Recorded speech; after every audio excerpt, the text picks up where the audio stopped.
नमस्कार दोस्तों, स्वागत है आपका हमारे चैनल भक्ति व्रत कथा में। प्राचीन काल में मनोहर नगर में मदन नाम का एक ब्राह्मण रहता था। वह माता भगवती दुर्गा का बहुत बड़ा भक्त था। उसकी एक बहुत सुंदर बेटी थी जिसका नाम संध्या था। संध्या सभी गुणों से भरपूर थी। वह अपनी सहेलियों के साथ खेलती कूदती बड़ी हो रही थी, जैसे चांद की कली धीरे धीरे खिलती है। उसके पिता हर दिन माँ दुर्गा की पूजा करने के बाद हवन किया करते थे और संध्या भी हमेशा वहां उपस्थित होकर पूजा में भाग लेती थी। लेकिन एक दिन संध्या अपनी सहेलियों के साथ खेलने में इतनी मगन हो गई कि वह पूजा में शामिल नहीं हो पाई। जब उसके पिता ने यह देखा तो उन्हें बहुत गुस्सा आया। उन्होंने क्रोधित होकर संध्या से कहा, अरे दुष्ट कन्या, आज तूने माँ भगवती की पूजा नहीं की, इसलिए मैं तेरा विवाह किसी कुष्ठ रोगी या दरिद्र व्यक्ति से करूंगा। अपने पिता की यह बात सुनकर संध्या को बहुत दुख हुआ। उसने शांत स्वर में कहा, पिताजी, मैं आपकी पुत्री हूँ और पूरी तरह से आपके अधीन हूँ। आप जो भी चाहें वैसा ही करें। आप चाहे मेरा विवाह किसी से भी कर दे, पर होगा वही जो मेरे भाग्य में लिखा है।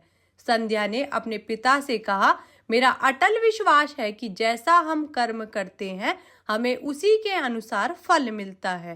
कर्म करना हमारे हाथ में है, लेकिन उसका फल देना भगवान के हाथ में है। संध्या की ये बातें सुनकर क्रोध में आकर ब्राह्मण ने संध्या का विवाह एक कुष्ठ रोगी से कर दिया और गुस्से में कहा, अब अपने कर्मों का फल भोगो, मैं देखता हूँ तुम्हारा भाग्य तुम्हारे साथ क्या करता है। पिता के इस तरह के कठोर शब्द सुनकर संध्या के मन में यह विचार आया कि उसका दुर्भाग्य ही ऐसा था जो उसे ऐसा जीवन साथी मिला। इस तरह अपने दुखों का विचार करती हुई संध्या अपने पति के साथ जंगल में चली गई। उन्होंने उस रात को जंगल में बड़ी कठिनाई से बिताया।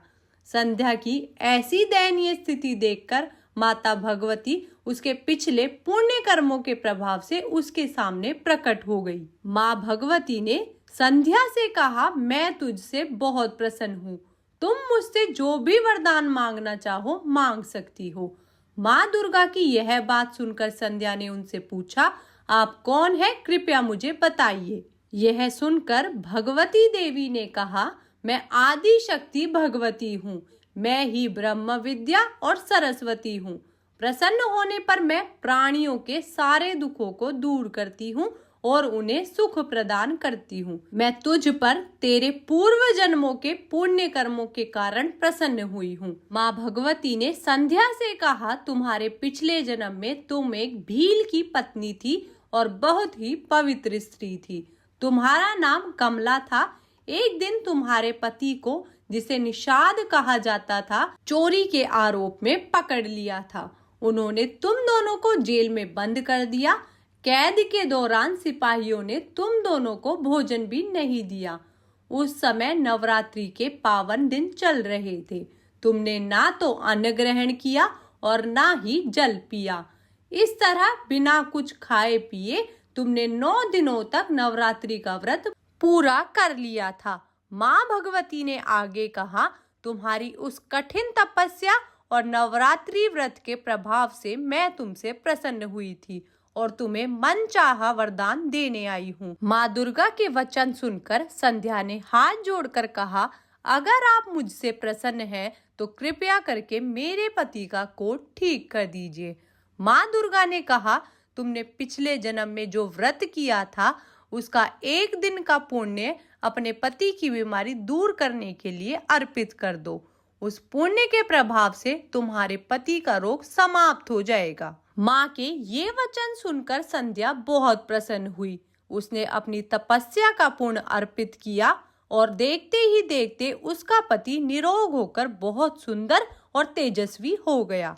अपने पति की ऐसी तेजस्वी और सुंदर काया देखकर संध्या ने माता दुर्गा की स्तुति करना शुरू कर दिया। वह कहने लगी, हे माँ, आप दूसरों की दुर्गति को दूर करने वाली, तीनों लोकों का संताप हरने वाली, समस्त दुखों को दूर करने वाली, रोगी मनुष्य को निरोग करने वाली, प्रसन्न होकर मनवांछित फल देने वाली और दुष्टों का नाश करने वाली जगत की माता हो। हे माँ, मेरे पिता ने मुझे बिना किसी दोष के एक कोढ़ी व्यक्ति से विवाह करवाकर घर से निकाल दिया था। उनके तिरस्कार के कारण मैं जंगल में भटक रही थी, लेकिन आपने मेरी मदद की और मेरा उद्धार किया। मैं आपको प्रणाम करती हूँ। कृपया सदैव मेरी रक्षा करें। संध्या की ऐसी स्तुति सुनकर देवी बहुत प्रसन्न हुई और उन्होंने आशीर्वाद दिया कि तुम्हें एक बहुत ही धनवान, बुद्धिमान, कीर्तिवान और जितेंद्रिय पुत्र की प्राप्ति होगी। इस प्रकार देवी भगवती ने संध्या पर कृपा करी। जैसे माता ने संध्या पर कृपा करी, हे माँ, सब पर अपनी कृपा दृष्टि बनाए रखना। जय माँ दुर्गा।